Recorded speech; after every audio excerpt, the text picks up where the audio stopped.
Hey yo, what's up? It's your boy Dirt. Hey man, some big, huge, fucking awesome updates came from yesterday's update with the patch. The patch itself is just mid 1.1.0.3.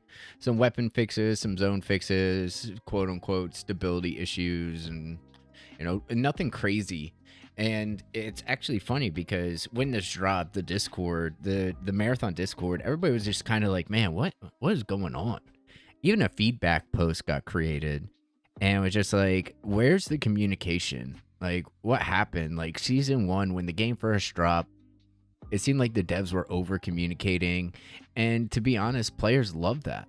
You know, somebody joked saying that even the developers gave up on the game, but around 4 p.m. EST, they dropped a huge key dates update. And I gotta say, I am hella excited. So let's get into it. First off, they're introducing a game of pure PVE experimental called Vault Breaker, where crews, duos, or solo players get to explore cryo archives and take on a progressively challenging series of vaults. Man, I am so hyped. I am so hyped because it gives me that darsh sponsor survival, like that roguelike. And if they do this right, man, this is going to be so awesome. And I think because there's also a lot of concern regarding a pure PvE mode. Just sponsored Survivor, there's still some concern regarding what you can get out of there. Now, I think moving it to perimeter solved a lot of those issues. And then with the nerfs to the loot, and I think that should help quell a lot of this, right? To me personally, I don't. This game's so punishing. I don't think giving loot like that and getting the upper complex wasn't necessarily easy. You had to have some RNG luck. You had to have people that know how to do it. A lot of things had to fall in line, right, to really farm upper complex. But with a competent team, it can be done. But anyway, the way that they're solving those concerns of regarding the loot and these experimental PvE, PvP light modes is you are no longer going to leave with the items that you loot during your raid. What happens now is when you exfil, you can get a new type of currency, which will be found in the vault, and then can be exchanged for upgrades to your vault sponsor kit, as well as gear that can be used in other modes. That sounds so sick. And on top of all that, they also confirmed a couple hours later that if you do get the compiler on this Vault Breaker mode, you will not get the normal shell for doing it normally.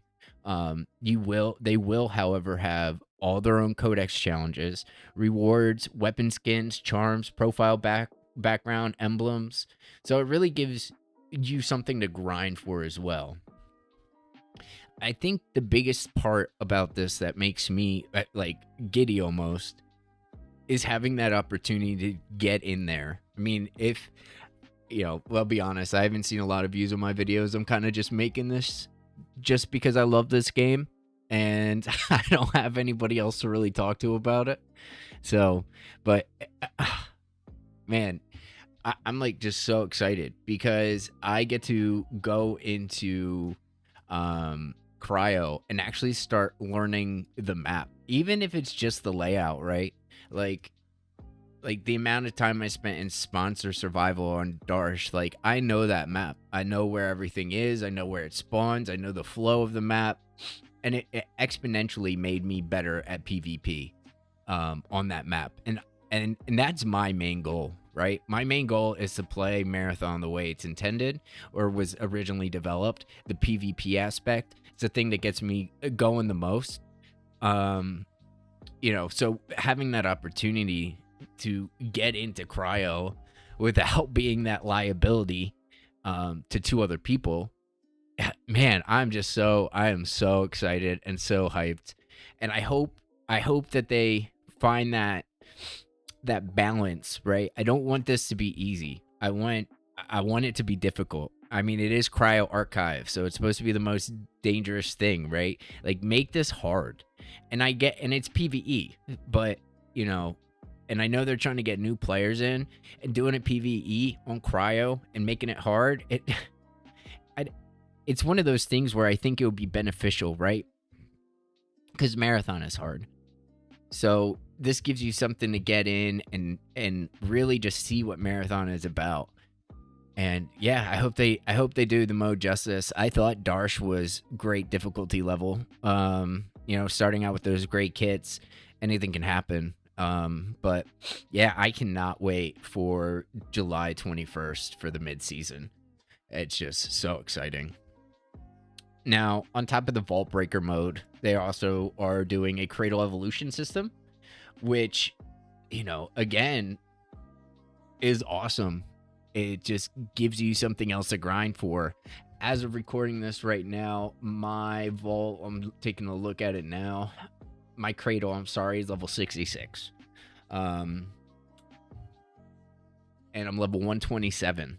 So, what it does is, though, upon maxing out your Cradle, you now will be able to reset back to 0 to earn 1 additional maximum entry point and unlock unique cosmetics, including multiple runner shell styles. Now, this is sick. The only thing is that once you hit 60, this is a grind. It's a really big grind. So to have kind of like a progression system, it's good idea because again, it gives you something to grind for, but it's no easy task, especially since they did nerf the Cradle XP. Now, hopefully the time that this comes out, they would get that unattended issue resolved with the loot dropping, where they can revert that XP nerf to the Cradle. And I think this would be really fun. And yeah, I think it's good. I think giving people reason to keep playing, especially because of how fast progression was in the beginning of this season, I think it's needed. I was really thinking in general, and I've said this before, I was really thinking Cradle should be an entire season grind, right? Maybe by mid-season, you should be pretty close. Like I was doing it, but I was grinding the Cradle, but I wasn't like super grinding it. I was at a certain point to get to max, but leveling that up should take an entire season. So for the people that, totally gooned out and no life this game, it gives you something else that you can, grind for, and it's pretty cool. I love the cosmetics. The emblems, all that stuff. I think it's a great thing, kind of like a flex, you know what I mean? Hopefully one day I get that cryo skin, but yeah. Last but not least, I'm so hyped. I don't know if you can hear it or not, but I'm so excited. They're adding player profile stats. Yes, now everybody can see how utter trash I am. And I cannot wait.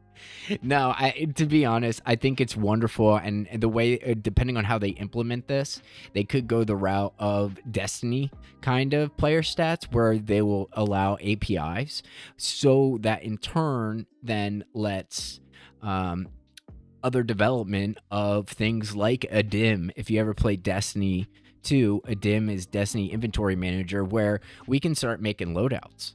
As long as you have the stuff in your vault, you can start making presets and loadouts and saving them. And I think that's going to be so awesome. I think it's going to be so sick. I also think that there should be stats, 100%. It just, yeah, I think there should be stats. How many times you exfilled successfully with maybe each class. I mean, they can go super in depth. So yeah. And yeah, that is this key dates on this update for this video, man. I'm so excited. You know what? They also, season 3 begins September 22nd. Quite some time away. So hopefully mid-season content gives us enough enough stuff. And I don't know if this mid-season counts. If you look at the roadmap, there's a redacted part for this season too. I don't know if this is going to be, if this is Vault Breaker, or if they have something else planned in mind to come. And I hope they do, right? Games like this are wonderful. But Bungie really needs to find a way to keep things interesting and fresh.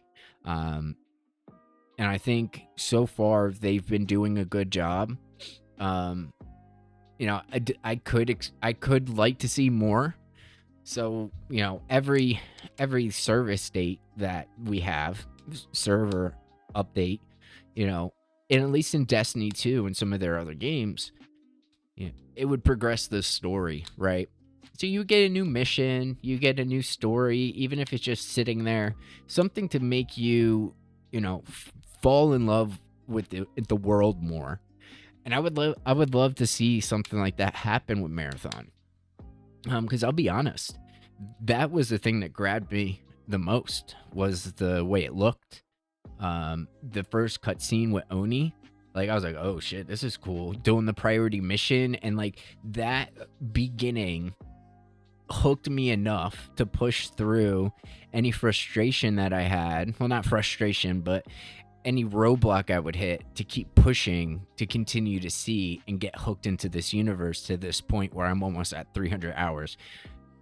Granted, some of those hours are just chilling at the main menu screen, I'll be honest.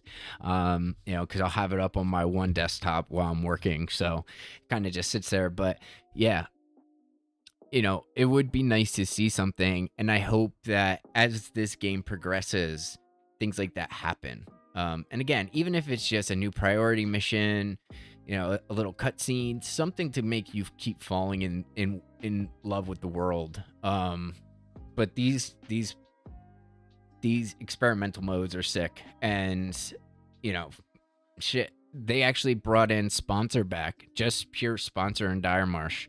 And I've been I think that is probably one of the best modes in this entire game. And I wish it was always around. I hope it's not, like, I don't want it to be explored,